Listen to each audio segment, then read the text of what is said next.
Dijawab tak semua. Okey, tak apa. Tak apa. Kalau macam tu kita just discuss je lah. Okey, kita pergi kepada bahagian A. Soalan 1. Okey, antara yang berikut yang manakah, siapakah yang pertama kali yang pertama sekali menemukan keradioaktifan? B. Okey, B. Okay, nombor 2. Okey, rajah di bawah menunjukkan suatu proses yang berlaku dalam reaktor nuklear. Okey, jadi ada atom tak stabil, dia akan keluarkan sinar radioaktif dengan zarah radioaktif dan menyebabkan dia jadi proses yang atom yang lebih stabil. Apakah proses ini?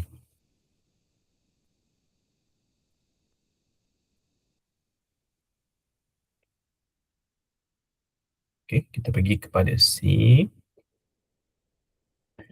Okay, nombor 3. Okey, separuh hayat. Okey, separuh hayat iodin 131 ialah 8 hari. Apakah maksud ini? Okay. Separuh hayat ataupun half life. Maksud dia apa?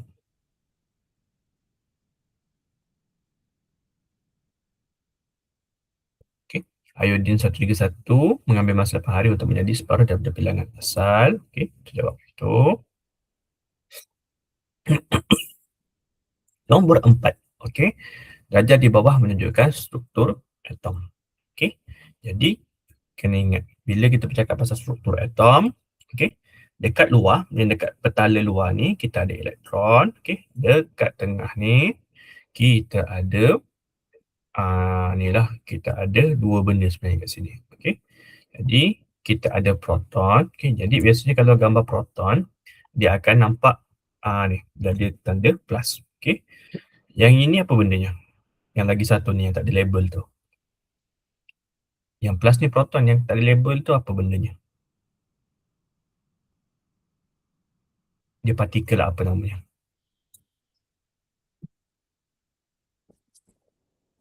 Hmm? Tak ingat. Okey. Yang ini betul, dia adalah neutron. Okey, partikel yang bercas neutral, maksud dia ada cas, dia kita panggil dia neutron. Okey, dan dia tak ada cas, kita cakap dia neutral lah. Okey. Jadi mengapakah atom di atas bersifat neutral?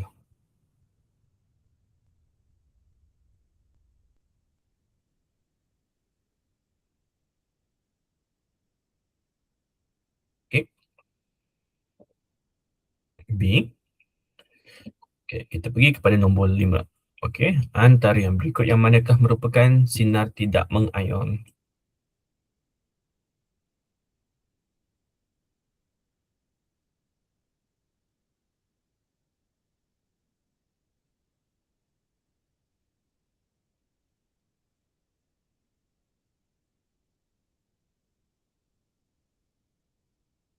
Okey, nombor 6. Okey, rajah di bawah menunjukkan pesongan sinaran radioaktif dalam medan elektrik. Okey, jadi kat sini dia orang kata tembak dia punya sinaran tu. Kat sini macam ada magnet lah. Okey. Jadi kat sini apakah yang benar tentang M?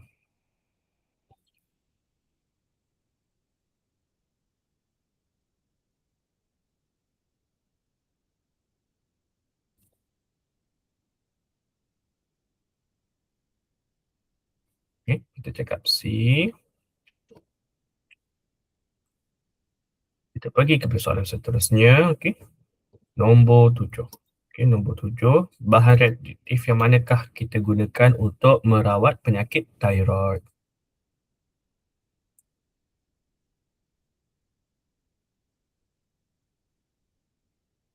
Okey, iodin 131. Okey. Okey, apakah kegunaan natrium 24?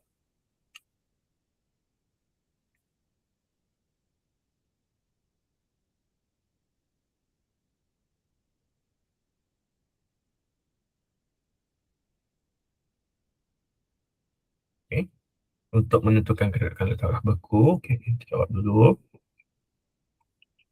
Okay, nombor 9. Okey, dosimeter ialah satu lencana khas yang perlu dipakai oleh pekerja pengendalian bahan radioaktif. Apakah kegunaan dosimeter?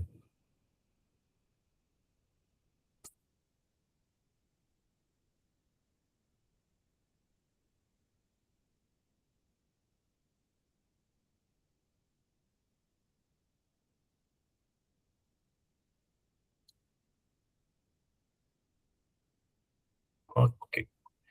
Alright, nombor 9 je. Okey, kita check dulu jawapan. Okay, jadi nombor 1 jawapan dia adalah Antoine, Henry Becquerel lah. Ini betul. Kalau Pierre Curie dengan Marie Curie ni, adik-beradik ni asalnya. Dia menemukan, kalau yang ini dia menemukan unsur radioaktif seperti radium, radium dan polonium. Jumpa radium, dan juga polonium lah. Kalau yang Wilhelm Curie ni pula radium dan polonium. Radium dan polonium. Itu apa dia punya hasil yang dijumpa lah. Wilhelm Conrad Röntgen ni, dia menemukan X-ray. Gambar-gambar X-ray yang kamu buat bila buat medical check up ke ataupun bila patah tangan tu, itu asalnya dijumpai oleh Wilhelm Conrad Röntgen. Nombor 2, jawapan dia sebenarnya adalah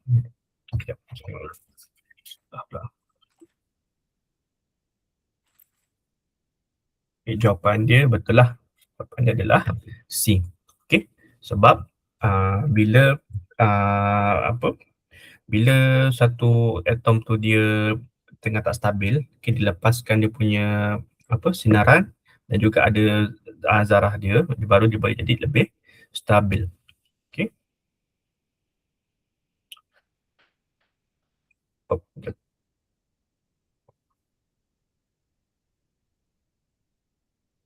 Nombor 3, separuh hayat iodin 131 ialah 8 hari. Jadi bila kita cakap pasal separuh hayat, memang maksud dia seperti nama dia. Separuh hayat maksudnya berapa hari atau berapa lama yang diperlukan untuk bahan tersebut untuk menjadi separuh daripada dia punya bilangan. Jadi jawapan dia betul lah C.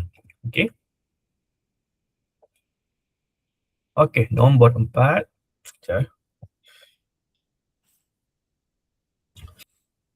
Nombor 4, bila kita bercakap kenapa atom dekat atas bersifat neutral, sebab bilangan proton dan elektron adalah sama. Sebabnya kita tahu elektron bercas negatif, proton bercas positif. Jadi bila dia stabil, maksudnya dekat dalam contohnya ada 5 proton, elektron juga ada 5, maka dia punya cas tu dia cancel each other, maksudnya dia neutral, tak terlalu kuat dekat positif, tak terlalu kuat kepada negatif. Nombor 5, sinar tidak mengayon, adalah gambar mikro lah, betul lah.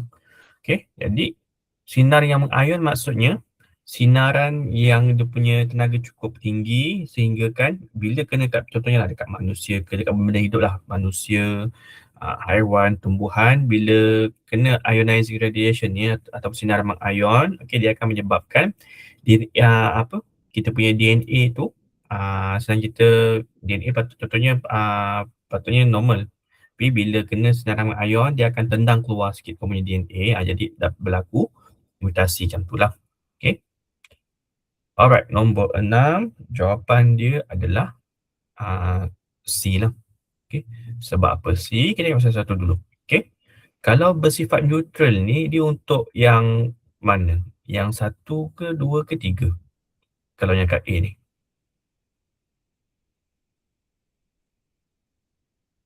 Kalau untuk sinar yang bersifat neutral.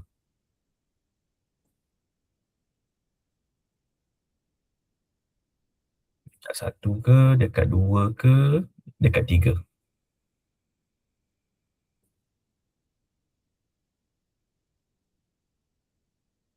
Betul. Dekat 2. Macam mana kita tahu dia bersifat neutral? Sebab bila dekat dalam electric field ni, dekat dalam elektrik, dia tak tertarik ke mana-mana. Maksudnya dia tak positif, dia tak negatif, dia kosong. Jadi bila dia neutral, maka dia tak akan tertarik, dia just pergi kepada straight sahaja. Jadi ini adalah nombor 2 lah. Yang lurus. Seterusnya, mempunyai kuasa penembusan yang tinggi. Ini tak betul. Okay, kuasa penembusan yang tinggi. Ni kalau yang neutral ni, dia adalah sinar gamma sebenarnya. Okay, sinar gamma. Nombor 2 ni sebenarnya adalah sinar gamma. Sinar gamma dia tak ada, orang kata dia tak ada tak ada cas. Dia bersifat neutral. Okay, itu adalah sinar gamma. Okay, lepas tu untuk yang ini, coba apa tadi? Jawapan sebenarnya C lah. Okay, kuasa pengayonan yang tinggi. Okay, sebab apa? Alpha dia bersifat positif. Okay, sinar alpha bersifat positif. Okay, jadi bila positif, dia kalau kat elektrik ni macam magnet sikit. Okay, jadi bila sinar alpha, sinar yang bersifat positif ni, okay, dia akan cari lawan dia. Kalau yang berlawan, maksudnya dia akan pergi ke arah negatif lah. Okay, dia tak akan pergi ke positif sebab positif bertemu positif, dia akan repel, dia akan menolak. Okay, dan kalau sini sinar alpha, sini sinar gamma, agak-agak yang nombor 3 ni sinar apa?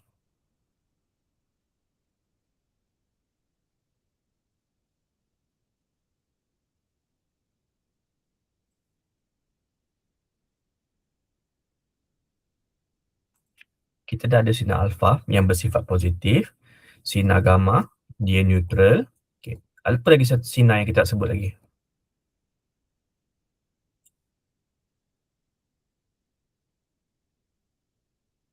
Dia bermula dengan huruf B.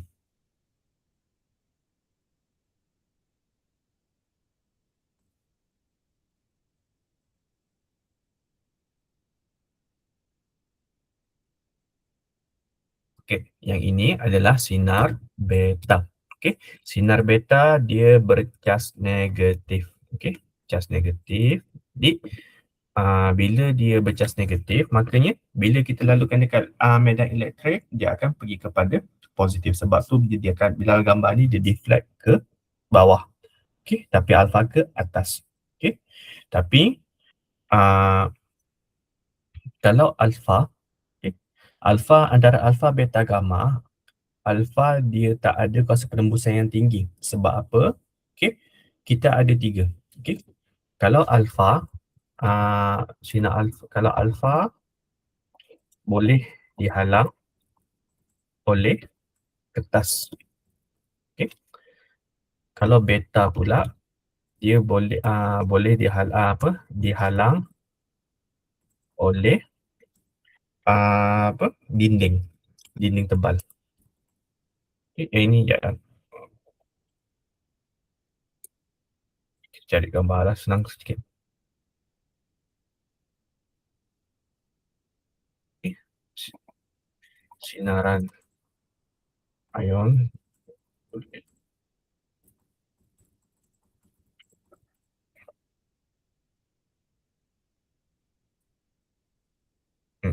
Yang ini, dia bezanya kat sini lah. Okay, satu kertas, satu lagi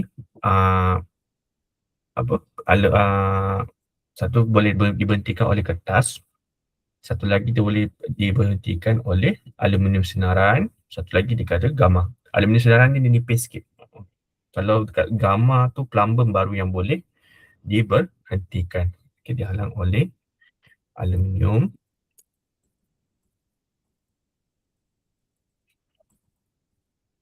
Kalau gamma yang paling kuat, yang mempunyai kuasa penembusan yang paling tinggi, dihalang oleh plumber. Okay, jadi kat sini antara alpha, beta dengan gamma, okay, dia yang paling lemah lah, paling lemah kuasa penembusan.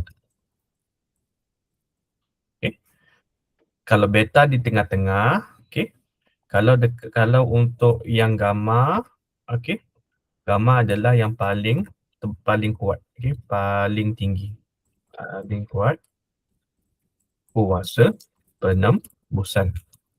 Sebab tu dekat sini B ni salah. Sebabnya B, okay, bila kita cakap kuasa penembusan yang tinggi, dia salah. Sebab yang itu untuk yang nombor 2 lah.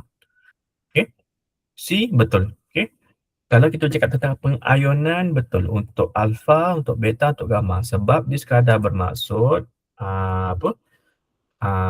dia mampu untuk untuk orang kata tendang DNA secara ayat pasal dia lah, okey, untuk tendang DNA keluar. Sebab tu kalau kita nak guna benda ni, kita kena berhati-hati, kena pakai protection. Okay, sebab dia boleh pergi kat kita punya kulit, bila DNA tu jadi berlaku mutasi, dia akan menyebabkan masalah lah. Menyebabkan benda seperti kanser. Sebab asalnya ada maklumat cukup untuk membuat kulit yang sihat. Bila DNA ni dah ditendang keluar sedikit, okay, ibaratnya macam ni lah, buat kereta, tiba-tiba satu mesin tu dah rosak. Jadi orang kata dia punya perjalanan untuk membuat kereta tu dah tak betul. Okey. Dan digunakan untuk mengawal ketebalan logam yang D ni tak lah. Okay. Jadi jawapannya memang 6. Okey, kena ingat sumber radioaktif kita ada 3. Satu, alfa bersifat positif, gamma dia tak ada, dia neutral, beta adalah orang kata neutral pula, dia bersifat negatif. Jadi kena ingat supaya kita tahu kat mana arah yang dia akan pergi bila dia kat dalam medan magnet. Okey. Alright, kita pergi kepada nombor 7. Okay, jawapan dia adalah C. Okay, jawapan dia sebenarnya adalah C. Kita tengok dulu satu-satu yang mana fungsi untuk setiap tu. Okay. Okay. Untuk kobalt 60, okay, dia gunakan dalam rawatan kanser. Okay, rawatan kanser untuk radioterapi. Rawatan kanser lah. Okay. Kalau untuk B, fosforus ni adalah untuk digunakan untuk rawatan darah.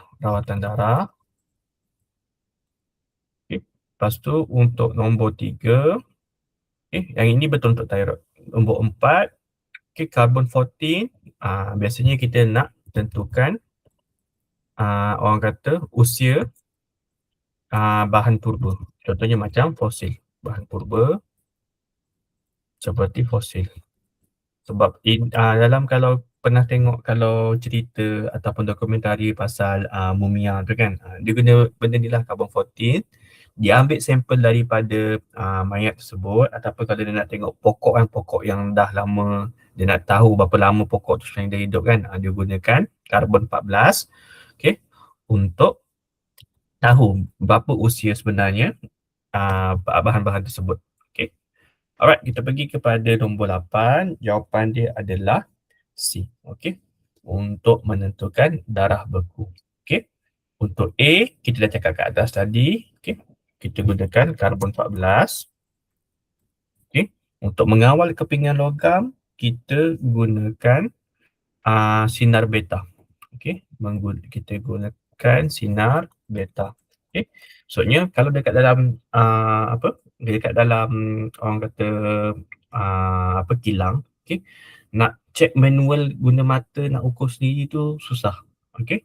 Jadi kebanyakan kilang digunakan sinar beta untuk dia nak automatickan proses. Okay. Sinar beta tu dekat atas, dia punya sensor sinar beta kat bawah, sensor dia kat atas. Okay. Jadi bila logam lalu, okay, kalau amount cahaya atau sinar beta tu kena tu sama, maksudnya dia punya kepingan tu adalah seragam. Okay. Tapi contohnya lah, tiba-tiba lalu ada kepingan logam tu tiba-tiba tebal. Jadi sinar beta tu dia punya bacaan akan lain, sebab sebahagian daripada tu mungkin akan terhalang oleh kepingan logam tersebut. Jadi daripada situlah kilang akan dapat detect, dekat besi yang baru lalu tadi tu ada masalah ketebalan. Jadi dia akan tarik, betulkan balik lah. Okay. Biasanya ini kita buat sebab kita nak pastikan bahan barang kita ada kualiti. Sebab kalau tebal dia kejap tebal, kejap nipis, tak ikut spesifikasi, jadi masalah lah bila kita nak hantar kepada pengguna. Okay. Alright. Nombor yang untuk D, okay, adalah untuk Sekejap. Ini bukan. Ini dia dah short lain lah. Okay. Nombor 9. Okay. Soalan akhir sekali untuk bahagian A. Okay. Yang ini jawapan dia adalah B. Okay. Dosimeter. Okay. Dia adalah dia untuk dia macam orang kata apa? Kan nak cakap. Dia sekadar dapat dia akan serap dia punya cahaya tu. Okay. Dan lepas tu kita akan pergi bawa kepada mesin untuk kita tengok dia punya level ataupun aras pendedahan kepada sinaran radioaktif. Yang D ni bukan. Okay. Kalau yang ini, A pun bukanlah. A sebab dia tak ada kaitan dengan tengok kepada peningkatan suhu dan juga C ni bukanlah bahan pelindung. Ini biasanya kalau kita panggil kita panggil lead shield lah. Okay. Orang kata apa? Bahasa Inggeris dia lead shield. Okay, tapi dalam bahasa Melayu dia dia penghalang yang ada plumbum. Okay. Halang plumbum. Okay, sebab plumbum dia boleh orang kata halang bahan radioaktif tu daripada kena kat kita. Okay. Alright. Kita pergi pula kepada bahagian B. Okay. Bahagian B. Okay. Tandakan unsur yang mereput secara spontan dan memancarkan sinaran radioaktif.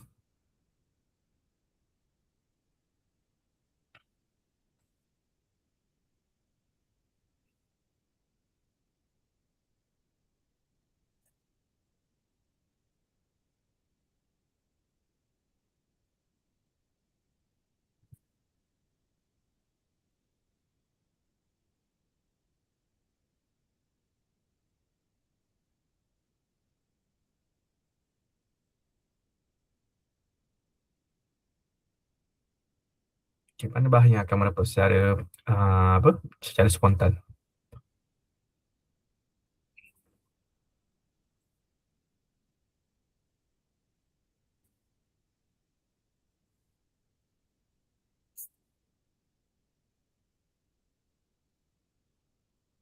Karbon 12 dengan iodin 123. 132. Karbon dengan iodin. Iodin. Okey, kita cuba dulu. Iodin seperti kedua. Okey, kita pergi kepada soalan seterusnya. Okey. Tuliskan benar bagi pernyataan yang betul dan palsu bagi pernyataan yang salah lah. Okey. Okey, Marie dan Pierre Curie menemukan unsur radium dan polonium. Benar atau palsu? Benar. Okey, yang ini benar.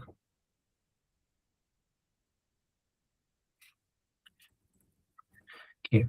Marie dan Pierre Curie menemukan keradioaktifan. Benar atau palsu? Okey, kita pergi kepada palsu.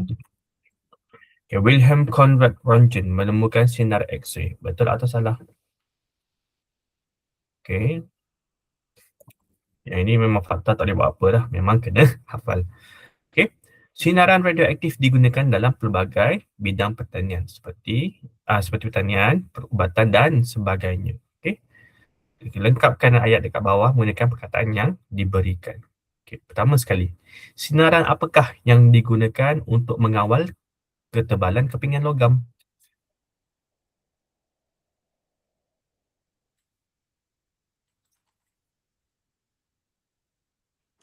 Beta. Okey, beta.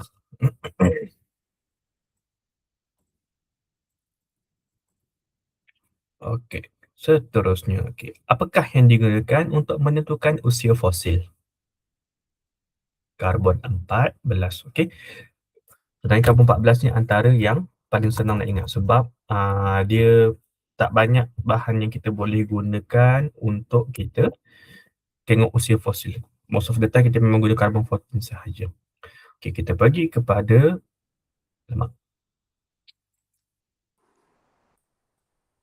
line okey ke tu? Okey, tak apa. Okey, kita pergi kepada soalan seterusnya. Okey.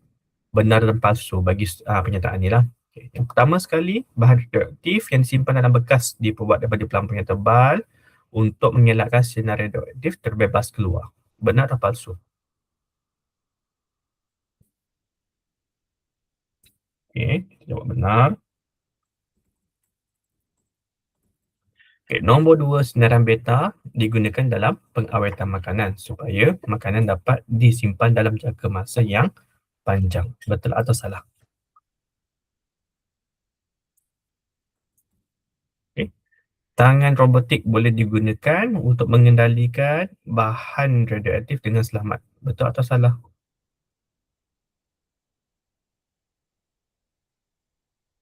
Okey, benar. Alright, jom kita pergi cek dulu.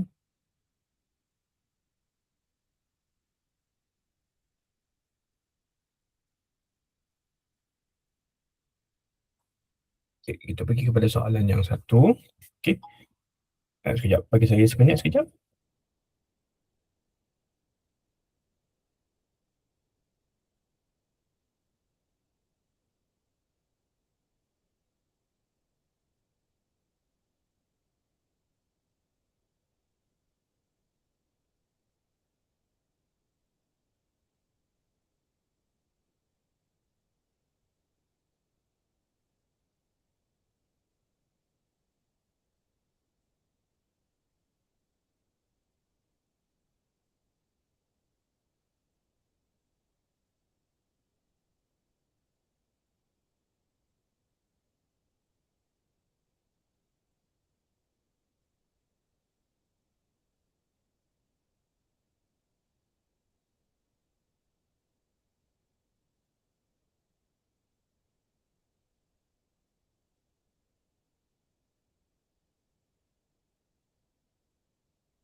Okey, kita sambung balik. Okey, kita kat mana tadi ya? Okey, dekat bahagian B. Okey, mereput secara spontan dan memancarkan sinaran radioaktif. Okey, untuk yang nombor satu ni sebenarnya jawapannya adalah uranium 238 dan juga cobalt 16. Okey, sebab apa?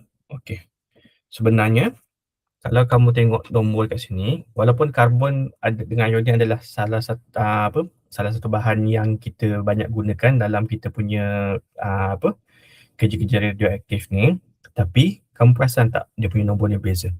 Okey. Karbon 12 tu contohnya, okey. Karbon 12 tu sebenarnya adalah yang normal punya. Okey, isotop yang paling banyak. Okey, maksudnya yang stabil punya adalah karbon 12. Okey. Iodin 132 pun sama juga. Iodin 132 adalah ni, sekejap. Okey. Iodin 132 ni pun sebenarnya bukan bahan yang ni yang kita gunakan lah. Kalau untuk iodin ni kita gunakan iodin 131. Okey. Yang ini adalah versi yang orang kata dia lebih orang kata apa lebih senang untuk dia macam orang kata lagi kurang stabil lah. Okey. Sebab tu kalau kita bercakap tentang unsur yang mereput secara spontan adalah uranium 238 dengan cobalt 16. 132 dengan 12 ni dia kurang sikit. Okey. Sebab karbon 12 ni adalah yang normal sama juga dengan iodin 132. Kalau karbon sebenarnya jenis yang mereput tu adalah karbon 14. Karbon 14. Okey. Ini yang kita gunakan dalam fosil. Okey. Kalau untuk yang treatment pula, kita gunakan iodine 131. Okey. Iodine 131. Alright, kita pergi kepada yang B. Okey. Jawapan nombor 1 adalah betul. Okey. Saya cakap dekat soalan yang first tadi. Okey. Marie and Pierre Curie menemukan radium dan polonium. Okey. Untuk nombor 2 pula, jawapan dia palsu. Dia tak menemukan keradioaktifan lah. Okey. Wilhelm Conrad Röntgen, yang menemukan sinar X-ray. Okey, bagus. Okay, kita pergi kepada nombor 2. Okey. Bila kita bercakap tentang mengawal ketebalan perkepingan logam, tak lain tak bukan sinar beta lah. Okey. Dan seterusnya adalah karbon 14. Karbon 14 digunakan untuk menentukan usia fosil. Okey. Okey, seterusnya yang ini betul. Okay. Bila kita ada bahan radioaktif, kita kena simpan dalam bekas yang ada plumbum tebal. Sebab plumbum adalah salah satu bahan yang bagus untuk mengelakkan daripada dia punya radiasi tu keluar. Okay. Sebab tu kalau untuk contohnya lah dekat tempat yang ada penjana elektrik yang guna penjana nuklear tu, okay, bila dia punya bahan radioaktif yang tak digunakan tu nak alih ke tempat lain, dia akan masuk dalam satu bekas. Bekas tu biasanya dia ada plumbum yang tebal. Okay. Alright, sinaran beta ni pun salah lah. Ni kita gunakan sinaran lain. Okay. Yang akhir sekali, okay, tangan robotik boleh digunakan. Okay. Sebab robot dia tak ada sel hidup. Okay. Jadi kita boleh gunakan untuk kendalikan bahan radioaktif dengan selamat. Okay. Kita pergi kepada bahagian C. Okey. Radioaktifan adalah proses perebutan nukleus yang tidak stabil dengan memancarkan sinar radioaktif. Okey. Tadi baru je kita tengok, okey. Satu dah berhenti dekat kertas, satu lagi berhenti dekat aluminium, okey, dan akhir sekali dia berhenti dekat plumbum. Okey. Apakah sinar P, Q dan R? Kita mula dengan P. Okay. Alpha, beta dan gamma.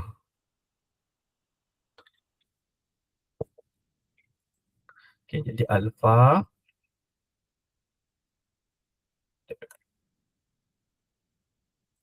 P alpha, Q beta, okay, dan R adalah gamma. Okay. Betul lah. Okay. Ni sebab disusun macam ikut turutan, jadi tak ada masalah untuk ingat. Alpha, beta, gamma mengikut dia punya kekuatan. Okey, kita pergi kepada B. Okay, bandingkan sifat sinar P dan R. Okay. Bila kita cakap tentang sinar, apa yang kita boleh bandingkan? Okay. Bila kita nak bandingkan, kita cuba dulu. Okay, kita boleh cerita pasal, satu kita boleh cerita dia punya charge dia. Okay. Dia punya charge. Okay, charge ataupun charge. Okay. Sama ada positif ataupun negatif. Positif, negatif ataupun neutral. Positif, negatif ataupun neutral. Okay. Lepas tu, apa lagi kita boleh cerita adalah kekuatan pengayonan dia. Okay. Kekuatan P adalah lebih tinggi. Bukan kekuatan pengayonan. Tak, kalau P, dia kita cakap dia tinggi kan sebab dia boleh orang kata tendang keluar DNA. Tapi sebab kita nak banding dengan R. Jadi antara P dengan R, kita pergi dulu kepada kekuatan pengayonan. Antara P dengan R, mana yang lebih kuat? Dua-dua kuat. Maksudnya dua-dua boleh menendang DNA kita keluar. Tapi mana yang lebih kuat? Agak-agak kamu. Kalau tengok dekat gambar. Kekuatan pengayonan P adalah adakah lebih kuat ataupun lebih lemah berbanding dengan R? Lemah. Okey. P dia adalah lebih tinggi. Betul. Okey, adalah perkataan pengayonan P adalah lebih tinggi berbanding lebih tinggi berbanding R lah. Ataupun kamu boleh cakap kekuatan pengayonan P adalah tinggi manakala R mempunyai kekuatan pengayonan yang rendah. Okey. Sinar P dengan sinar R. Okey. Itu satu. Okey. Kita tengok pula kepada cas dia. Okey.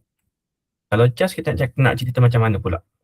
Okay, siapa yang ada positif ke negatif? Okay. Kalau P, adakah dia bersifat negatif ataupun positif?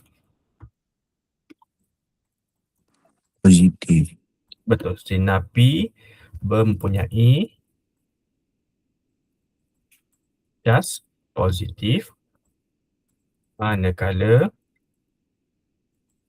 gamma dia ada cas apa? Ataupun tak ada cas?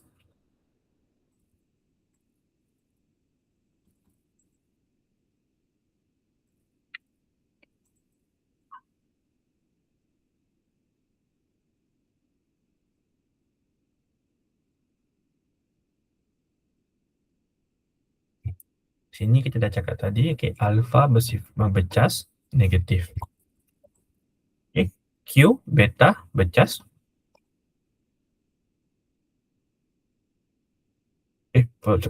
sinar negatif lah, positif. Positif.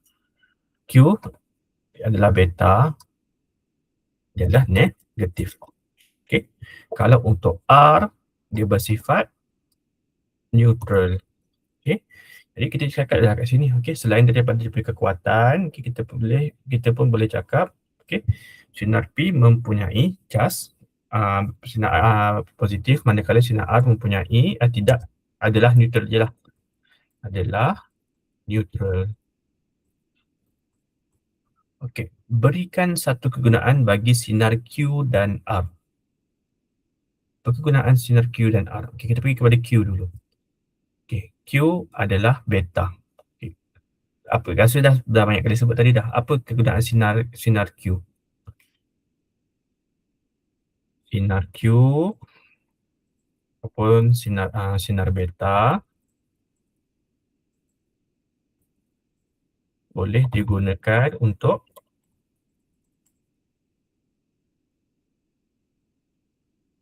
apa tadi? Awal-awal tadi.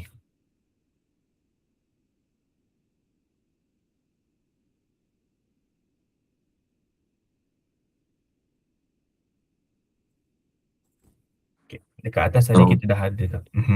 Untuk apa? Mengawal ketebalan. Betul. Untuk mengawal, Ketebalan logam. betul, mengawal ketebalan logam. Okey. Jadi untuk bab yang 8 ni, dia tak banyak teknik tau. Dia lebih kepada macam, okey, untuk contoh beta, kita kena ingat satu contoh. Dia memang mengingat semata-mata, kena hafal lah. Okey, dia tak ada teknik sangat. Cuma nak memudahkan, okey, kalau alpha positif, lepas tu dia banyak, okey, dia akan bagi bahan, contohnya sinar beta, iodin 131, karbon 14, dan kamu kena ingat dia punya fungsi. Okey. Biasanya dia bertanya macam tu lah, dia banyak lebih kepada contoh. Okey. Untuk mengawal ketebalan logam. Okey. Lepas tu pergi pula kepada sinar R. Okey, sinar R adalah sinar gamma. Okey. Sinar R ataupun sinar gamma kita boleh guna untuk apa?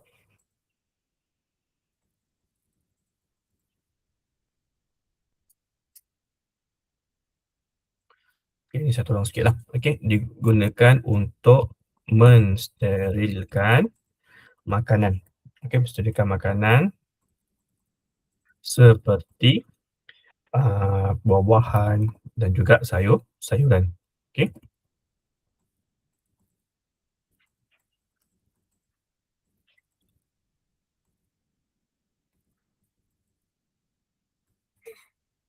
Okey, jadi yang ini adalah sinar yang kita gunakan kalau dekat kilang, dia nak cepat, dia akan pergi dekat satu bahagian tu yang tertutup lah. Okey, yang tertutup, dia akan lalukan makanan dekat situ. Okey, supaya makanan yang dah dibungkus tu, dia dapat orang kata bersihkan lah. Dia ada masa dia basuh, tapi kadang-kadang biasanya ni last step sebelum contohnya lah kita nak pergi ekspor ke tempat lain kan. Kita lalukan dekat sinar gamma tu, contohnya ini dia punya conveyor belt tu, ada macam ada sinar gamma yang dia akan lalukan dan dia akan membunuh kuman-kuman kat situ. Okey.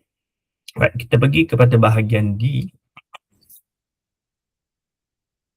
Okey, bahagian D, R adalah sejenis bahan radioaktif. Okey, dia mengalami proses perebutan dengan membebaskan sinaran dan zarah. Okey, nyatakan kesan perebutan terhadap atom-atom R. Okey, apa akan jadi?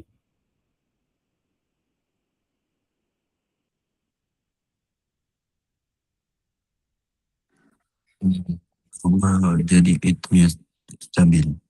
Okey, dia akan menjadi lebih stabil. Okey, sebab biasanya bahan-bahan yang melalui perebutan ni maksudnya di dalam keadaan yang tak stabil. Okey, jadi bila dia dah lepaskan dia punya membebaskan sinaran dengan zarah tu, okey, dia akan menjadi lebih stabil. Okey, menjadi lebih stabil. Okey. Okay, kita pergi kepada nombor 2. Okey.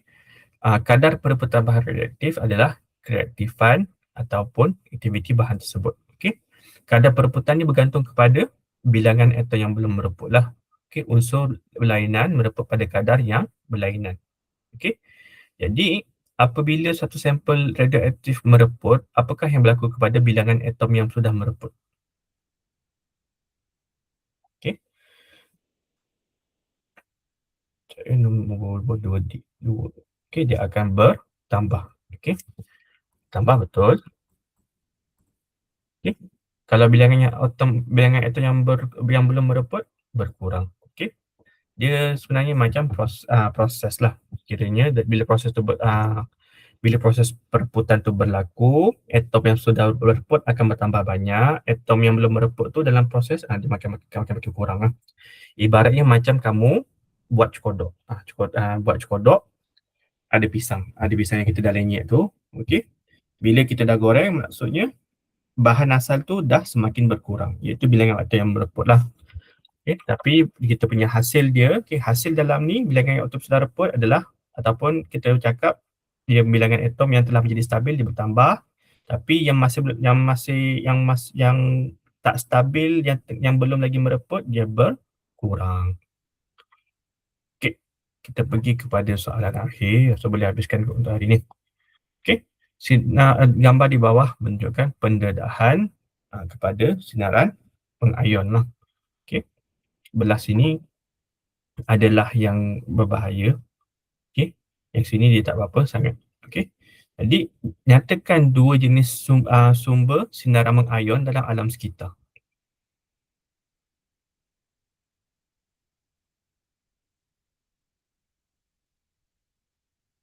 Kita ada beberapa jenis sinaran mengayon.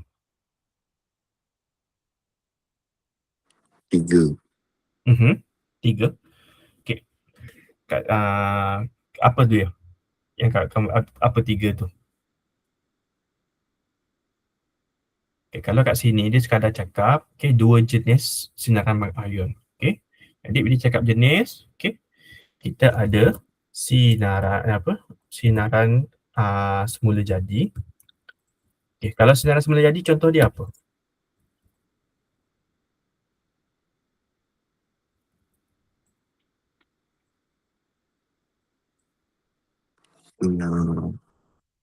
Gamma. Okay. Ni ultraviolet. Okay. Kalau daripada daripada ni ultraviolet. Okay. Seperti UV. Okay. Seperti UV, ultraviolet.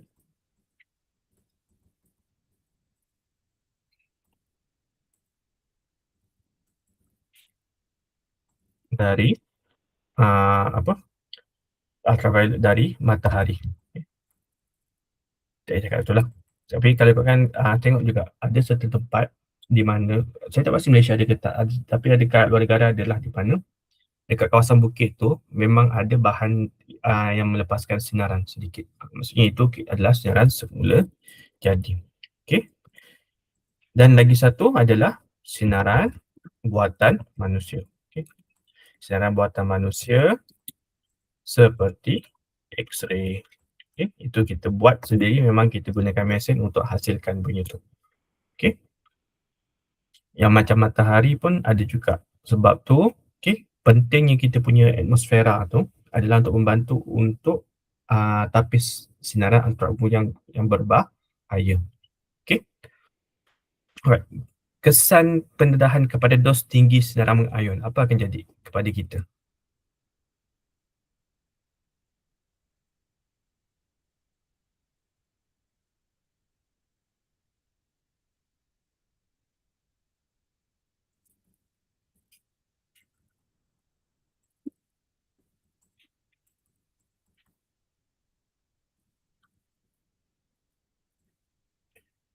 Okay, bila kita kena dekat ionizing radiation yang amat tinggi, apa akan jadi dekat manusia?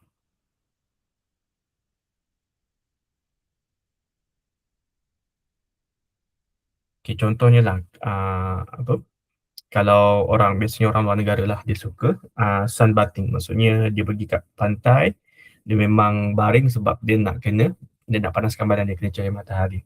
Okay, itu agak-agak kalau macam terlalu kerap buat macam tu, apa akan jadi kat kulit dia?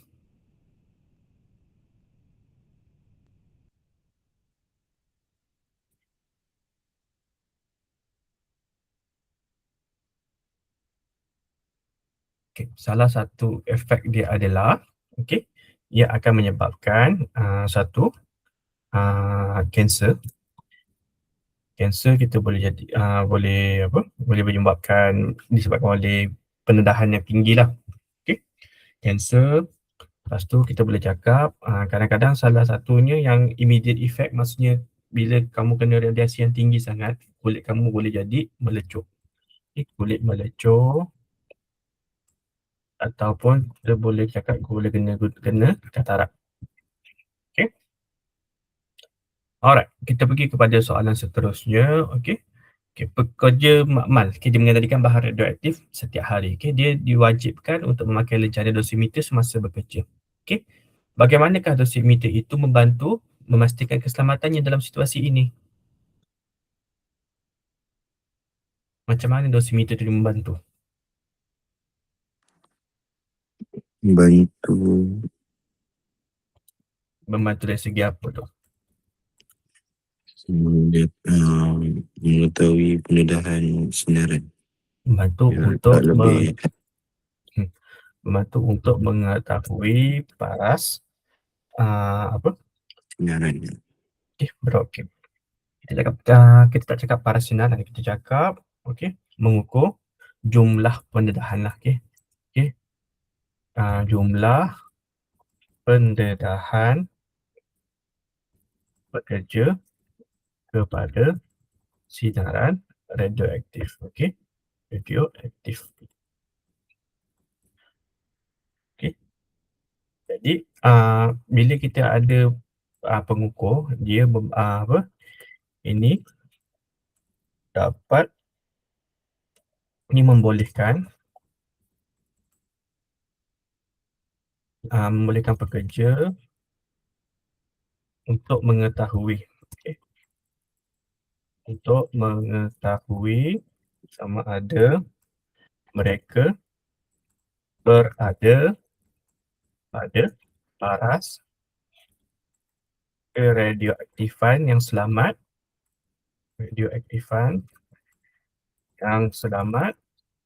ataupun tidak. Okay. Sahabat, saya betulkan sikit dulu. Okay. Dosimeter ni, dia sebenarnya kisahnya macam ni. Dosimeter tu dia kecil je. Contohnya lah macam saiz lebih kurang macam ni lah. Dia panjang sikit macam ni. Okay. Di mana dosimeter itu sendiri tu sekadar simpan maklumat. Maksudnya dia kumpul maklumat. Kena radiasi sikit, dia akan simpan.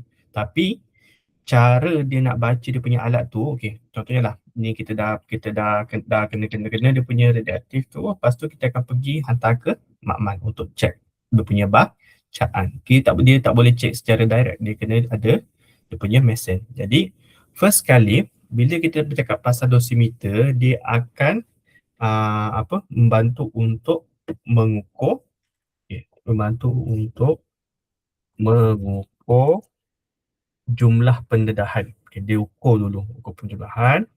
Bila dah ukur, kita pergi dekat, bila dah ukur, lepas tu kita bawa ke kita punya mesin untuk kita baca dia punya data, baru kita boleh lihat, ukuran tadi tu dalam range ataupun dalam paras yang selamat ataupun sudah melebihi.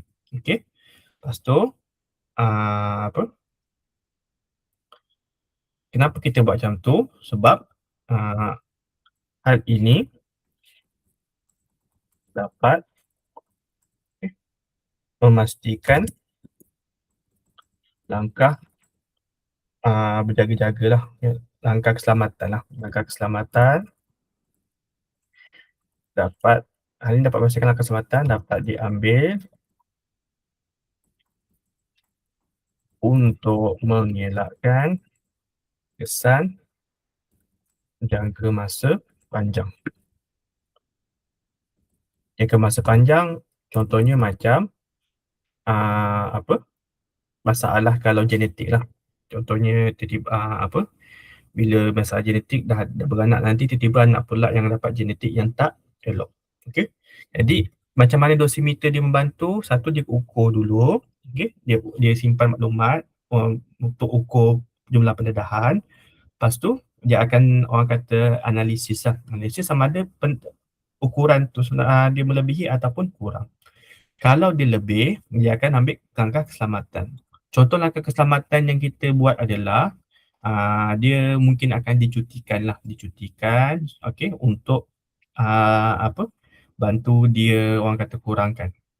Tapi kita tengok juga kalau paras dia terlalu tinggi dan terlebih sangat, tak boleh nak buat apa. Jadi biasanya ini adalah cara kita untuk mengelakkan benda daripada berlaku. Kita check dia daripada semasa ke semasa. Alright, kita pergi kepada soalan terakhir. Pendedahan kepada dos sinaran radioaktif yang tinggi. Apakah contoh dia?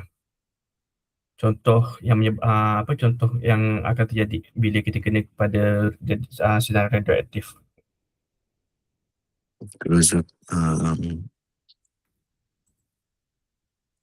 kerosakan sel tisu badan. Apanya? Sel tisu badan akan rosak. Sel tisu badan akan rosak. Kita boleh cakap satu juga. Sel tisu badan akan rosak. Contohnya, sebagai contoh, kita boleh cakap, kulit boleh melecup. Itu salah satu tanda yang boleh kita nampak. Kalau tertinggi sangat dia punya sinar radioaktif situ, kamu punya kulit tu memang boleh nampak macam terbakar. Walaupun masa tu tak kena api pun, disebabkan oleh sinaran radioaktif. Itu salah satunya lah. Lepas tu, selain daripada tu, boleh menyebabkan kanser. Menyebabkan kanser seperti kanser thyroid atau leukemia.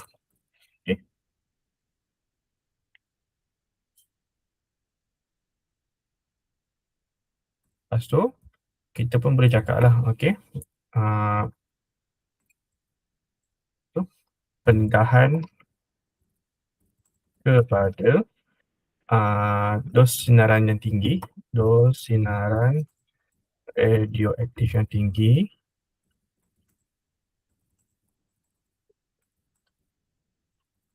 juga akan menyebabkan masalah kepada organ. seperti hati, seperti buah pinggang dan hati. Okay. Dan juga merendahkan sistem imun tubuh. Okay. Sebab tu, okay, bila kena apa, kalau radiation therapy, okay, biasanya dia akan bukan saja bunuh bukannya dia bunuh sel-sel yang jahat saja. Ada masa sebab benda tu dia susah nak target spesifik, okay, ada masa kita punya sistem imun badan pun kita akan macam jatuh juga sebab kita punya organ tu terganggu. Bila organ-organ kita terganggu disebabkan oleh siaran radiasi, okay, dia akan mengganggu kepada imunisasi badan juga. Sebab tu, bila kalau kamu pernah dengar cerita pasal orang yang dia lalui kemoterapi, radiation therapy, dia biasanya untuk jangka masa yang panjang. Sebab satu, okay, dia kalau doktor buat, dia akan orang kata spesifik. Okay, hari ni dekat mana, dia kena check dulu kat mana, contohnya dekat hati ke, mungkin dekat kaki ke, okay, dia akan check dulu, lepas tu dia akan tembak. Okay. Tapi lepas tu dia akan mungkin skip dalam 2-3 bulan baru dia akan buat lagi sekali untuk proses seterusnya. Dia tak terus buat orang kata kena sekaligus. Okay, diberi masa untuk diberikan supaya badan boleh macam sihat balik. Okay, dia nak elokkan balik badan, lepas tu baru kita lalui balik. Okay, sebab macam radiation therapy tu dia bukan sahaja dia akan matikan sel. Okay, kalau dengan doktor yang macam tak berapa power sangat, okay, ada masa sel-sel yang sel-sel yang elok pun kadang-kadang terkena juga. Lagi-lagi itu kalau yang doktor yang pandai buat tu, kalau dekat sinar radiation yang tinggi, contohnya lah tiba-tiba dekat macam area Chernobyl ke kan, area-area yang tiba-tiba berlaku kebocoran radioaktif, ni antara benda-bendanya. Kalau pernah tengok cerita yang pasal Chernobyl lah, okay, cerita Chernobyl, okay, ataupun dekat Fukushima punya, okay, pekerja-pekerja dia ataupun orang sekeliling tu ada yang kena, okay, ada kena kanser, ada yang memang kalau yang memang betul-betul dekat dengan kawasan kat situ, okay, dia kenalah benda seperti kulit boleh melecur. Okay, ada apa-apa nak tanya tak sebelum kita habiskan kelas kita untuk hari ni? Tak ada. Tak ada ya, okey. Jadi sekadar nak ingatkan, okey, untuk bab ni, satu kena ingat apa benda dia punya ni lah. Bila atom tak stabil bertukar kepada atom yang lebih stabil tu, apa nama proses dan apa akan terjadi kepada dia punya bilangan. Okey. Lepas tu kena ingat juga, okey, sinaran untuk alfa, beta dan gamma dia bersifat apa. Okey, alfa positif, sinar beta negatif, gamma dia neutral. Okey. Alfa paling tinggi dia punya dia punya penembusan, dia punya kuasa pengayunan. Okey. Dia beta adalah kuasa yang paling rendah sikit saya. Okey. Lepas tu ini pun kena ingat lah. Okey. Dekat mana dia boleh diberhentikan. Okey. Dan kebanyakannya adalah kita tengok kepada kesan dia. Okey. Kesan-kesan radioaktif kepada badan manusia. Biasanya melecur tu dia macam orang kata senang kita macam kalau kena radioaktif yang tinggi ni, tiba-tiba datang ngamuk kena kan, dia macam terbakar. Memang macam dia punya luka tu macam terbakar. Tapi lebih teruk lah. Okay, sebab tenaga radioaktif ni dia agak tinggi. Bila tenaga tinggi, tu bermaksud haba dia banyak. Bila haba banyak tu yang menyebabkan bila orang yang kena direct dia punya radioaktif tu memang macam terbakar walaupun sebenarnya tak ada api pun, tapi sebab tenaga haba dia tinggi, dia menyebabkan masalah. Okey. Kulit boleh melecur, boleh menyebabkan kanser. Sebab apa? Kanser tu adalah penyakit di mana contohnya lah kat kulit kamu. Okey, kulit kamu asalnya ada arahan yang lengkap untuk membuat semula kulit yang sama. Tapi bila kena sinar radioaktif, DNA dah hilang, contohnya dah hilang sedikit kan. Jadi tak ada orang kata bila arahan dalam DNA tu tak cukup, maka dia dah tak dapat buat orang kata apa, kulit yang sama, jadi dia akan tumbuh cancer cell. Dia bertumbuh secara tidak terkawal. Okey. Yang itulah. Ini ingat dia punya kesan bahan-bahan radioaktif, sinaran jenis sinaran alfa, beta, gamma dan juga proses pengayunan tu apa akan terjadi. Untuk tahap kamu form 3 tu macam tu lah. Okey. Dan juga kebanyakannya adalah soalan daripada contoh. Karbon 14 guna untuk apa? Fosfor 32 untuk apa? Okey. Iodin untuk apa? Okey. Dan juga fungsi dosimeter. Okey, dosimeter tu dia akan kumpul maklumat, dia akan ukur. Lepas tu kita pergi bawa kat mesin, baru kita dapat kita dapat bandingkan sama ada dia punya ukuran tinggi atau rendah. Kalau ukuran tinggi, kita akan mengambil langkah-langkah keselamatan, untuk mengelakkan daripada kesan jangka masa panjang lah. Contohnya kesan jangka masa panjang adalah kalau kita turunkan kita punya maklumat genetik yang tak elok tu kepada kita punya anak ataupun cucu. Okey. Jadi itu sahaja untuk hari ini. Okey. Kita tamatkan kelas kita dengan bacaan tasbih kifayah.